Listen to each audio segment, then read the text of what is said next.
In this session, we shall trace out the traits of romantic criticism, practitioners of romantic criticism, and genesis of romanticism,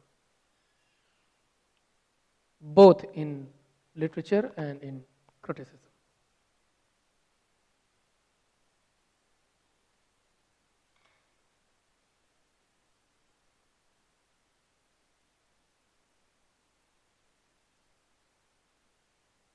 We should know the background of romanticism first.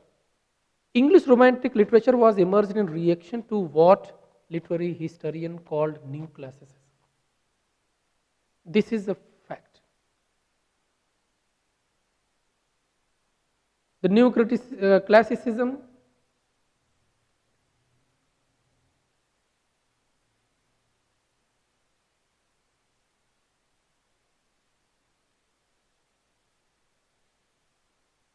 was dominated by works of Dryden, Pope, Afraben, and Dr. Johnson. They were leading figures of this school of criticism. Neoclassical literature followed the tradition of imitation. They were greatly influenced by French elite class literature, Greek and Latin literature of Homer, Virgil, Cicero, Longinus, and produced great number of works applying devices of satire, farce, and bourgeois realities. We will take Alexander Pope first. In his essays in criticism, which has been written in poetic form,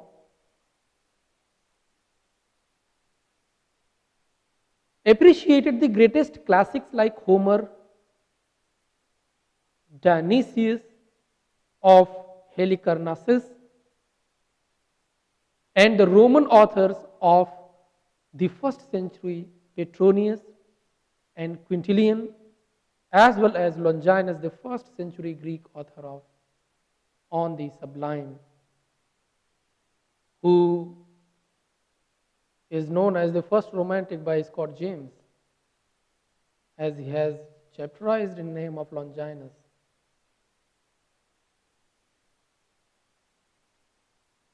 And then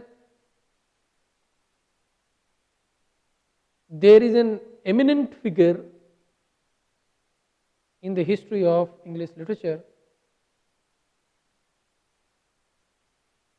who was contemporary of Alexander Pope, named Dryden. As a neoclassical critic, developed comparative literature by writing essay on dramatic poesy published in 1668. Dryden's essay of dramatic poesy is written as a debate on drama conducted by four speakers. Eugenius, who represents Charles Sackville, contemporary of Dryden; Crites, who represents the Sir Robert Howard; Lycidius, Sir Charles Sedley; and Neander, which literally means new man, represents Dryden himself.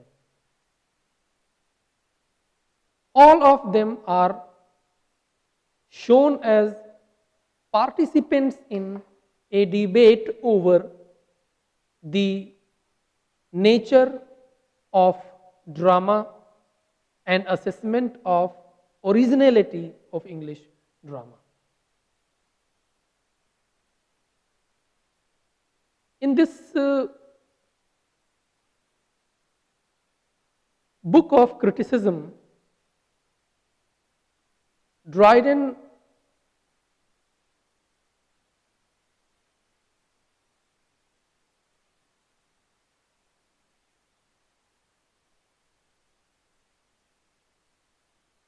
has some topics of debate.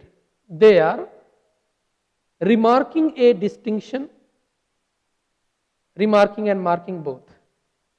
Remarking and marking a distinction between ancients and moderns, between Renaissance and new classical values, neoclassical values. The classical unities of time, place, and action, and third, the rigid classical distinction between various genres, such as tragedy and comedy. And fourth, in this book, they define and decide the decorum and devices in relation to an assessment of the English dramatic tradition. And it was the first critical assessment of any critic who tried best to put forth the devices used in the English dramatic tradition. Of these such notions which Dr. Johnson finds out, he welcomed Dryden as the father of English criticism. He considers Dryden as the father of English criticism and appreciated his genius as the greatest transformer of English poetry. In his words, Dryden found it brick and he left it marble. Here it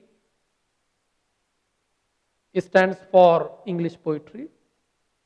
So in other words, we may say Dryden found English poetry in a very mature stage, and when he left embellishing English poetry, he left by making that immature stage into this stage of what he metaphorically described as marble. Ephra Behn can also be considered as one of, say, leading female neoclassical writers, because she was basically a novelist and a dramatist, but in some prefaces to his works, like The Dutch Lover, there is an epistle to the reader in which she claims her position as a female critic of contemporary society. As a writer, she thinks herself a critic. She was a realist, but expressed human nature in profound manner. She welcomed the classics and tries to secure the position of her own among them. She also followed, but she followed in different manner. Therefore, we can call her a half classicist and half romantic. So she may fall in transitional period, as William Blake and Collins were, since she was contemporary of Dr. Johnson, contemporary of Dryden and Pope. Therefore, she falls under the neoclassical period of criticism. But she must be studied as a female critic who had profound knowledge of the society of her time, and she pertinently expressed the existence of female as free woman to express her experiences. Dr. Johnson should not be left, who developed biographical criticism by writing Lives of the English Poets, published in 1781. In this book, he sporadically disseminated analysis of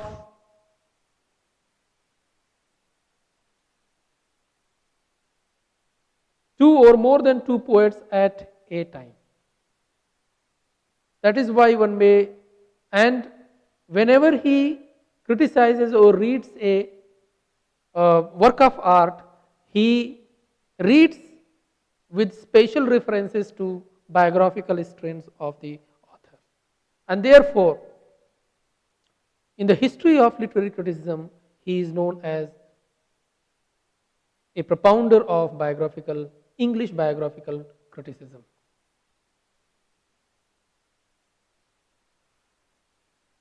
Further, I would like to take some instances through which you can understand the nature of neoclassical criticism.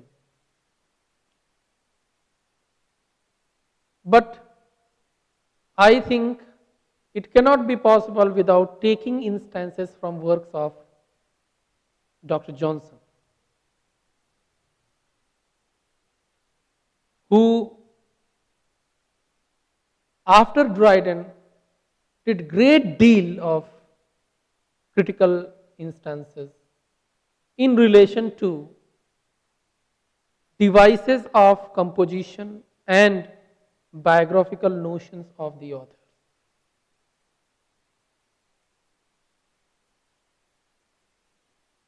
As we know, he was a grave and serious reader. He was also a lexicographer, so he had brooding capacity over words. He does not pass any comment without understanding the depth and relevance of words and directions it refers to, or they refers to. He wrote on the essentials of poetry and drama. He discusses poetry and drama in lives of the poets and some other works. As you know, he was also a periodical writer, so his critical stances can also be gathered from them.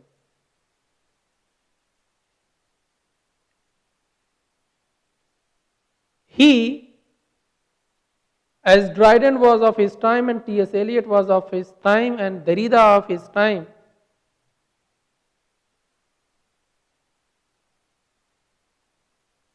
secured the authentic place in the world of literary criticism. There were, for instance, why am I saying it?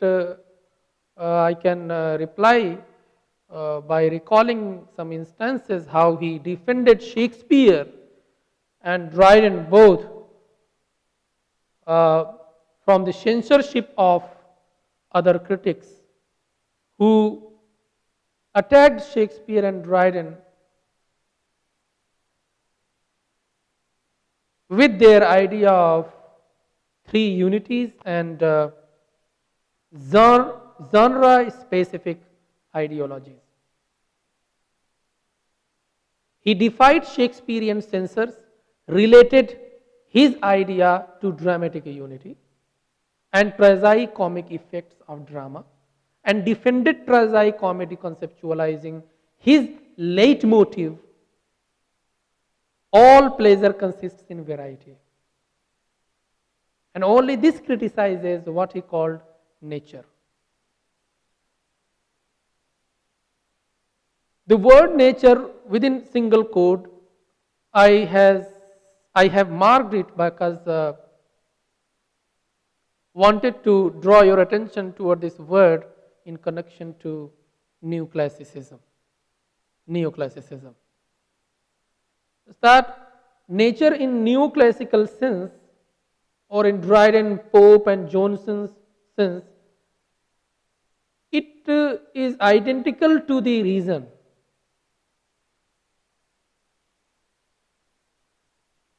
To the rational reality.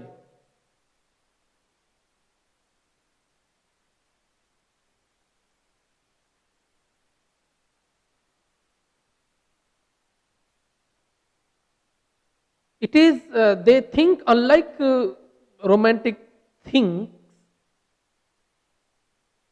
that nature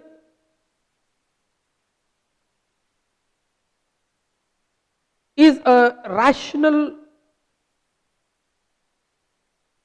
trait in human being. Without rational trait of human being,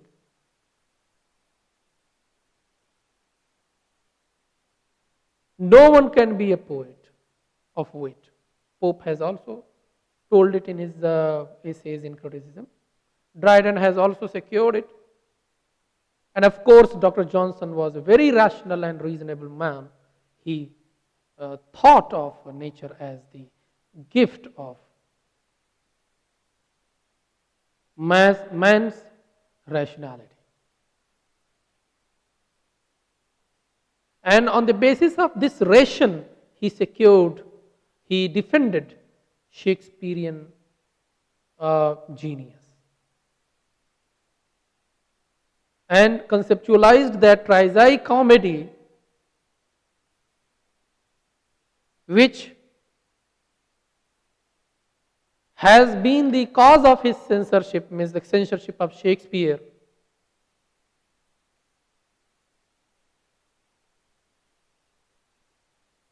Dr. Johnson defended by saying that it exhibits the real state of sublunary nature, which partakes of good and evil, joy and sorrow, mingled with endless variety of proportion and innumerable modes of combination. This idea was based on the leitmotif of his own, that all pleasure consists in variety. Because nature does not have one trait. It has amalgamation of all traits of itself and its contradictory aspects.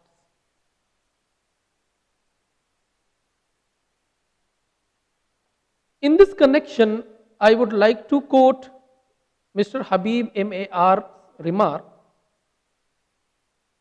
He thinks that Dr. Johnson's most fundamental appeal is to the notion of nature as encompassing reason, truth, and moral propriety.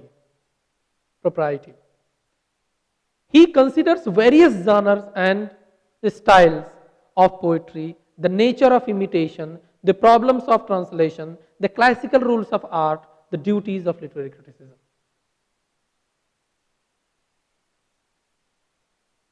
In other words, the duties of literary criticism is to find the nature of imitation, is to find out the problems of human life reflected through words of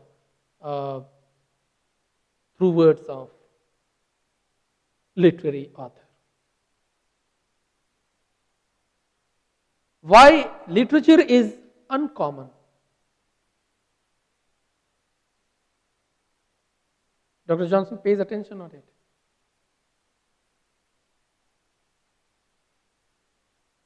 Literature is uncommon. It is not like the writing of newspaper because it follows certain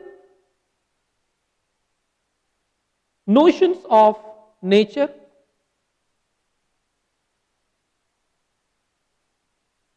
which embeds human life,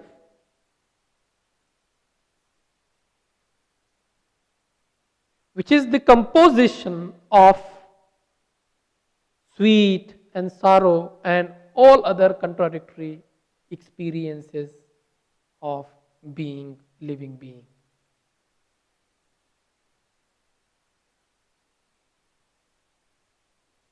Imitation gives us pleasure, Johnson says. This idea is Aristotelian in nature. Aristotle in Poetics defended the importance of imitation, whereas Plato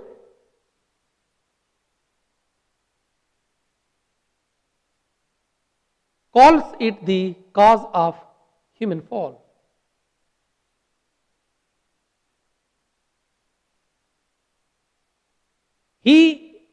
Dr. Johnson appreciates the power of imitation as Aristotle has done. Aristotle says that imitation causes and develops the power of learning, and power of learning increases the charm in life.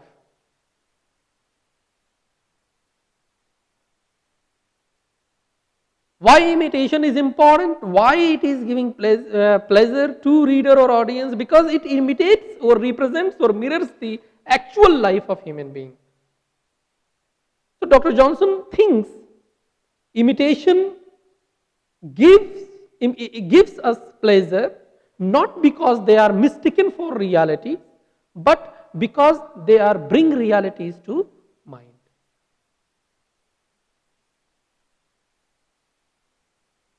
He followed to copy nature and instruct life. These two are the objectives of writing literature, as he has mentioned. With an additional information, he said the final objective of writing literature is to make the world better.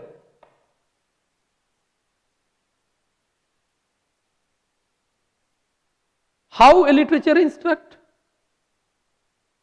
How does it instruct? It instructs in the form of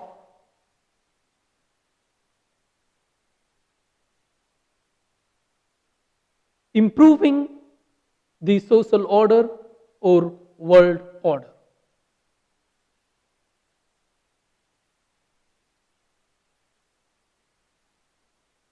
Johnson and Dryden and others whom I have named are neoclassical, because I told you that they followed the ways of writing, they followed Latin and Greek and French writing styles, and they also inclined to translate their works, and they wanted to revise their art in the form of their own art. Johnson also follows the classical path of Plato, Aristotle and numerous others in viewing reason as the avenue to truth. It is significant that what is opposed to reason here is not passion or emotion but imagination. So this trait is a basic trait of neoclassical criticism. A neoclassical critic will find out how imagination corrupts the reason. A neoclassical critic is he who tries to find out how much reasonable the author is, how much he is a man of knowledge, how much he is inspiring, how much he is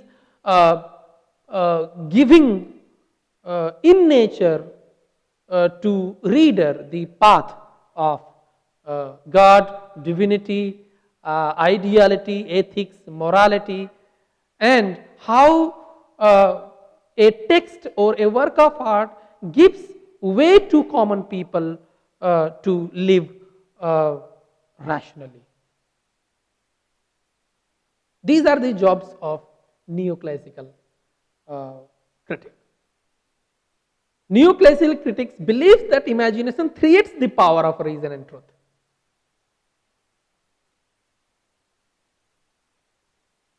And here there is a counterpoint of romantic poets. Romantic poets think that imagination is par excellence. Without imagination there is no work of art. The more imaginative poet would be, the more profound and prolific his writing is or would be. Thus, neoclassical criticism focuses on realities based on objective experiences, aiming at preaching, instructing, and reforming by mirroring the society. Neoclassics critics attended value judgment of literature or on moral ground and its power to instruct the society.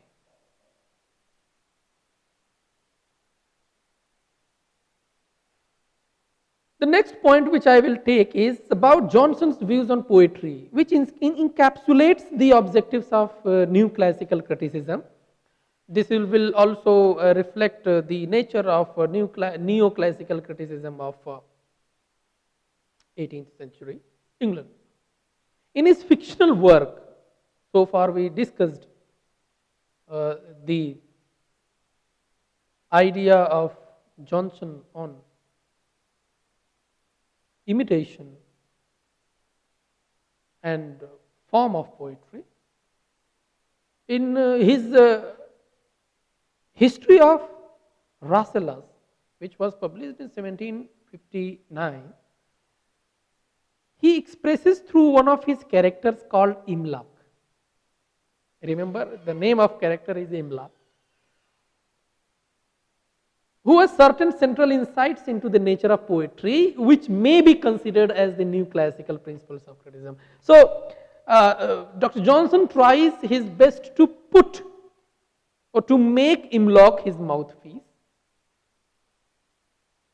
rendering the ideas of the neoclassical principles of criticism. What are they? That poetry was considered as the highest learning. It is again Aristotelian. Aristotle maintains this idea in politics and rhetoric and poetics as well. What Dr. Johnson believes that poetry was considered as the highest learning. Second, that in almost all countries the most ancient poets are considered the best. So, because neoclassicals were following the nature of classical writers, so it also communicates to that trait of neoclassical poetry as well as of criticism. And third, that the early writers are in possession of nature and their followers of art that are the first excel in strength and invention and the latter in elegance and refinement. All these three points of Dr. Johnson, except the first one, are anti-Platonic. Plato denies imitation. The imitators are foul practitioners. They cause us astray of the youth. And Dr. Johnson talks about imitation as a trait of poetry which gives in joy and power to readers. Plato talks of the possession of divine inspiration. Dr. Johnson talks of possession of nature and imitation.